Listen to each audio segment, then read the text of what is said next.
What's going on, everyone? This is Kevin here, coming at you with my hands-on and first impressions video of the Motorola Moto G Stylus 2025. So without further ado, let's get started.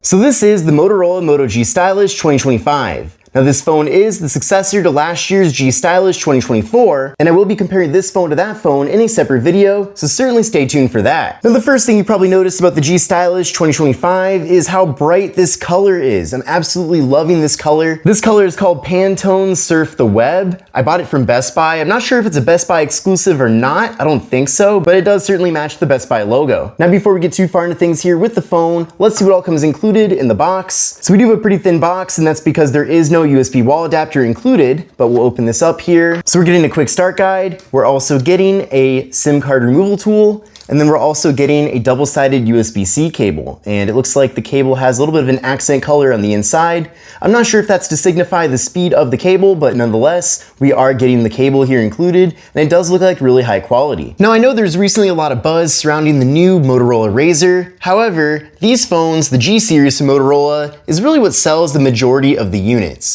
And especially in the US, really every generation of the G Stylus has been super successful. These phones sell like hotcakes at the various prepaid stores and really any carrier store. And not only are these phones in carrier stores, they also get excellent distribution in the sense that almost every carrier seems to pick up these G Stylus devices. So certainly for the G Stylus 2025, I'm expecting the same thing. And along with this series selling really well, expect also that because of that, there is going to be a pretty large ecosystem of cases and other various accessories, because logically, accessory brands tend to prioritize phones that actually sell well. Now beyond that, there's a lot more to like here about the G Stylus 2025. So with this device, we're getting a massive 6.7-inch display. So this large display is excellent for many reasons. Of course, if you want to watch video content, it's great watching it on this large canvas. But also the signature feature of this device is the stylus, which is right there. And pairing up a large display with that stylus makes the whole experience way more intuitive. You certainly wouldn't want to be writing notes, for example, on a really small smartphone. Now on the front of the device, we are getting Gorilla Glass 3. Then on the sides of the device, we're getting plastic. And then on the back of the device, we're getting a material called silicone polymer, which Motorola refers to as eco leather. So it's kind of like leather. It certainly feels like it, but really a nice material overall they picked here for the back of the phone. Now things get even better here when it comes to the display. So with this device, we're getting an AMOLED display with a 120 Hz refresh rate. So a super and fast, smooth refresh rate here. In fact, actually by default, it's not set to the full 120 Hz. So let me show you how to change that right now. So go to display, then go down to where it says, where is it? Display refresh rate. And then from there, switch it over to 120 Hertz so that you'll always get that super buttery smooth performance as far as the display goes. So you can see already that made a noticeable change there, even from that auto setting. So having that really fast refresh rate is certainly not a gimmick. It's a feature I especially appreciate, and it makes the phone feel especially fast. Now to make things even better, this display is 1080p. We're getting a PPI of 444. We're getting a 20:9 aspect ratio, so a more narrow but taller form factor. And we're getting an 89.3% screen to body ratio. So even though this is meant to be a mid-range smartphone, I do appreciate that we're getting very small bezels all throughout. And then up top here, we are getting a hole punch for the front-facing camera, and that front camera is 32 megapixels. Now my full review for this phone will be out in several weeks, and certainly stay tuned for that to see all my various photo and video samples from this device. But overall, I'm actually pretty confident here with the various cameras that we're getting, just because it seems like we're getting a lot of great hardware features. Now internally here with the device, we're getting 256 gigabytes of storage, along with microSD card expansion. So if for some reason 256 is not enough for you, or maybe you just want to offload some photos and videos to free up your internal storage, then at least you do have the ability to add in a microSD card. Another cool thing about this phone as well is that there is wireless charging. So wireless charging with the G Stylus 2025 is 15 watts. That's super impressive, and I will be testing that a little bit after I record this video. We're also getting an in-display fingerprint sensor, which is nice and fast and responsive. Definitely appreciate that.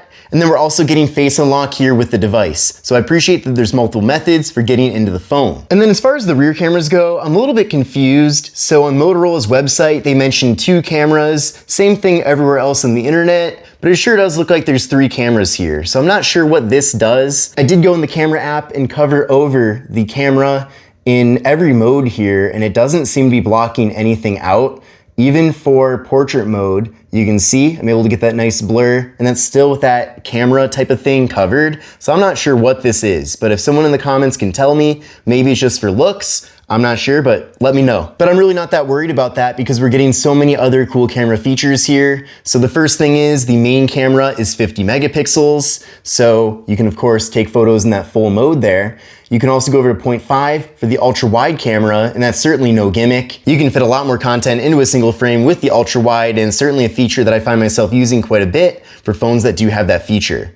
And then here's the front-facing camera, so 32 megapixels here. I'm certainly excited to go outside and really get a good idea of the quality that we're getting. Now with this device, we're also getting portrait mode for the front and rear cameras, and then we are getting 4K video recording at 30 FPS for both the front and rear cameras as well. So that's certainly really awesome. Now when it comes to performance, we're getting the Qualcomm Snapdragon 6 Gen 3 processor inside.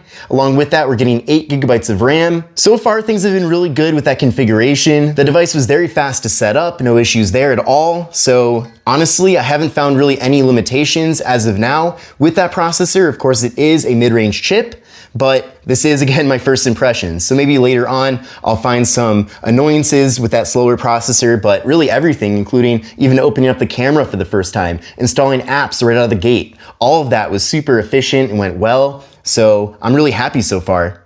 Now with this device, we are getting a 5,000 milliamp hour internal battery. Now that's really awesome, but also in addition to that, we're getting 68 watt fast charging. Now that's incredible, especially for a mid-range device. The S25 Ultra cannot recharge at that speed. So the fact that we're getting that here with a phone that's way less expensive is really cool. So definitely shout out to Motorola for giving us such fast charging.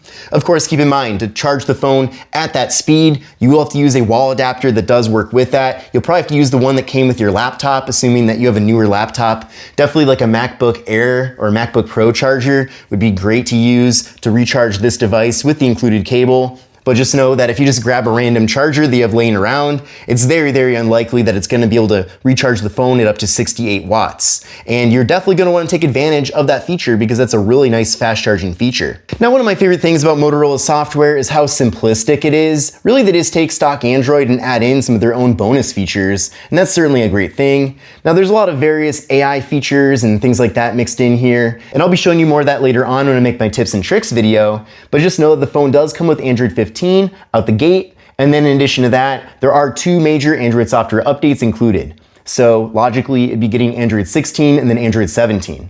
So certainly not as good as Samsung's 7 years of support, but I think for a lot of people, that's still certainly better than nothing, and I'd rather have at least that guarantee than no guarantee at all.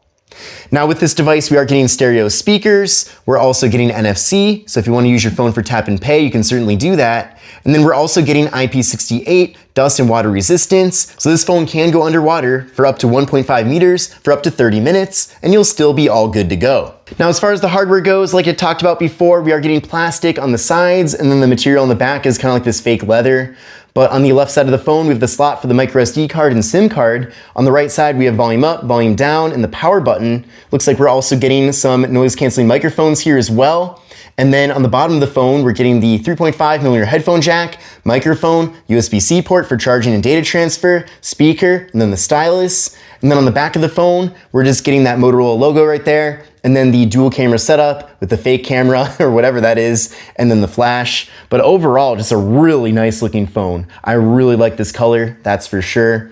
But let's take the stylus out of the phone and I'll show you how all that works. So you can see immediately after removing the stylus, we get this pop-up, which gives us some various options. So I can write a new note, for example. I already did this on my short form unboxing video, but yeah, you could draw smiley faces. You can really draw anything. So I'll write my name, Kevin, that's me. So there's really limitless options when it comes to using the stylus. Of course, there's a lot of third-party apps in the Play Store that you can also use the stylus for, and it's also just a great way to navigate around the phone. But thanks for watching my hands-on and first impressions video of the Motorola Moto G Stylus 2025. I hope you enjoyed the video and stay tuned for future content about this phone. I will be comparing it also to the predecessor in a separate video. So with all that said, I'll see you in the next one.